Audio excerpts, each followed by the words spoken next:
എനിക്ക് ഈ പാലക്കാട് കാലത്താണ് പറയാനുള്ളത്.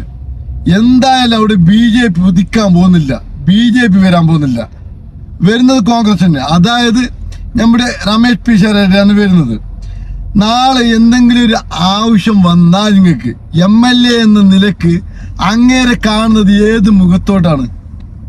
അവിടുത്തെ BJPക്കാർക്ക് ഇത്രയൊക്കെ ബുദ്ധിയില്ല. നാളെ എന്തെങ്കിലും ഒരു ആവശ്യം വന്നിട്ട് അയാളല്ലേ നിങ്ങൾക്ക് സമീപിക്കേണ്ടത്.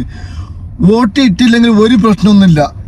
രാഷ്ട്രീയ പാർട്ടിക്കാർ വോട്ട് ചോദിക്കാൻ വരുമ്പോഴത്തേക്ക് ഒന്ന് മുഖം കാണിക്കാൻ മിണ്ടാണ്ടിരിക്കുക. അതല്ലാതെ ആറ്റ് ഓടിക്കാൻ നിങ്ങൾക്കൊന്നും പറ്റില്ല. ഒന്നാമത്തത് ഈ BJPക്കാർക്ക് ഒറ്റ ഒരാൾക്ക് പോലും ബുദ്ധിയില്ല. പ്രത്യേകിച്ച് പാലക്കാടുകാർക്ക്. BJPക്കാർക്കാണ് പറഞ്ഞത്, ബാക്കിയുള്ള ആൾക്കാർക്കൊന്നല്ല. BJPക്കാർ പഠിപ്പിച്ചു കൊടുക്കുന്നത് എന്തായാലും രാഷ്ട്രീയമല്ല, രാഷ്ട്രീയ വിദ്വേഷം എങ്ങനെ നശിപ്പിക്കണം എന്നുള്ളത് മാത്രം പറഞ്ഞു കൊടുക്കുന്നുണ്ട്. പുതിയ പുതിയ ഈ സെലിബ്രിറ്റി ആൾക്കാരൊക്കെ പോകുന്നില്ല, അവന്മാർക്ക് അതിനേക്കാളപ്പുറം ബുദ്ധിയില്ല. അവർ സെലിബ്രിറ്റി അല്ലേ, ബുദ്ധിയില്ലാത്ത പാർട്ടിനെ കൂടി എപ്പോഴെങ്കിലും കൂടും.